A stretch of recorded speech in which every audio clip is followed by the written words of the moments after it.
Like అక్కర్లేదు, subscribe అక్కర్లేదు. మీరిచ్చే కామెంట్ మాకు చాలా ముఖ్యం. దయచేసి కామెంట్ చేయండి. ఏపీలో ఇప్పటికిప్పుడు ఎన్నికలు జరిగితే సీఎంగా ఎవరు గెలుస్తారు? Chandrababu CM, Jagan CM.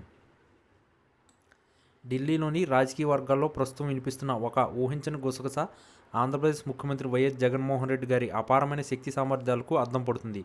దేశ రాజకీయ దిగ్గజాలు సైతం మెచ్చుకునేలా ఆయన పాలనా విధానాలు, ప్రజాకర్షణ మరియు పార్టీ పటిష్టతపై ప్రధాని నరేంద్ర మోడీ గారు అంతర్గత సమావేశంలో చేసిన వ్యాఖ్యలు ఇప్పుడు జాతీయ మీడియా దృష్టిని ఆకర్షిస్తున్నాయి. జగన్కు 1000 ఏనుగుల బలం ఉంది అని మోడీ గారు అనడం మరియు వైఎస్ఆర్ కాంగ్రెస్ పార్టీ, వైసీపీ ప్రతి పనితీరుపై ఆయన ప్రశంసలు కురిపించడం కేవలం ఆంధ్రప్రదేశ్ రాజకీయాలకే కాక యావత్ భారత్ రాజకీయాలకే ఒక కీలక సంకేతం. ఈ ఊహాజనిత ప్రశంస వెనుక ఉన్న అంతరార్థం కేవలం భౌతిక బలం గురించి కాదు. అది ఒక జగన్ గారి సంకల్పన బలం, ఆయన పాలనలో అమలు చేస్తున్న విప్లవాత్మక సంక్షేమ పథకాలు మరియు ప్రజలతో ఆయనకున్న చెక్కు చెదరని బంధానికి ప్రతీక. ముఖ్యమంత్రిగా ఆయన తీసుకున్న ప్రతి నిర్ణయం, ప్రతి అడుగు రాష్ట్రంలోని కోట్లాది మంది సామాన్య ప్రజలు జీవితాల్లో ప్రత్యేకంగా మార్పు తీసుకొస్తుందని, ప్రభుత్వ పథకాలు లబ్ధిదారులకు నేరుగా ఎట్లాంటి అవినీతికి తావు లేకుండా వారి గడప వద్దకే చేరడం అనేది ఒక అద్భుతమైన పరిపాలన నమూనా. కేంద్రంలో ఉన్న జాతీయ పెద్దలు సైతం ఈ డైరెక్ట్ బెనిఫిట్స్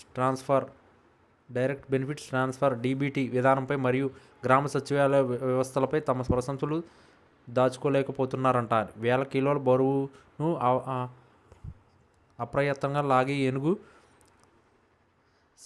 శక్తిలాగే సంక్షోభాల్లో ఉన్న ఆ రాష్ట్ర ఆర్థిక వ్యవస్థను సరిదిద్దుతూనే ప్రజల ఆకాంక్షలను మోస్తూ ముందుకు సాగే జగన్ నాయకత్వం అన్నయ సామాన్యం అని మోడీ గారు తన సన్నిహితులతో అన్నట్లుగా ప్రచారం జరుగుతుంది. ఈ వ్యాఖ్యలు జగన్ గారి పాలన కేవలం సంక్షేమానికి పరిమితం కాకుండా రాష్ట్రంలో శాంతి భద్రతల పరిరక్షణ, పెట్టుబడుల ఆకర్షణ మరియు పరిపాలనలో జవాబుదారీతనం తీసుకురావడంలో చూపిస్తున్న నిబద్ధతను తెలియజేస్తున్నాయి. మరోవైపు వైఎస్ఆర్ కాంగ్రెస్ పార్టీ, వైసీపీ సంస్థాగత పటిష్టత కూడా ఈ ప్రశంసలకు కారణమైంది. గ్రామస్థాయి నుండి రాష్ట్ర స్థాయి వరకు పార్టీ శ్రేణులు ప్రజలతో మమేకమై పనిచేస్తున్న తీరు ఎన్నికల్లో తిరుగులేని విజయాన్ని సాధించేందుకు దోహదపడుతుంది. ఈ సంస్థాగత బలం ముఖ్యమంత్రి జగన్ గారి వ్యక్తిగత చరిష్మా కలగలిపిన వైసీపీని రాష్ట్రంలో అజేయ శక్తిగా మార్చాయి. ఇతర జాతీయ పార్టీలకు సైతం ఒక రాష్ట్రస్థాయి పార్టీ ఇంత బలంగా ఉండడం ఒక పాఠంగా నిలుస్తుందని మోడీ గారి అంతర్గత అభిప్రాయంగా తెలుస్తుంది.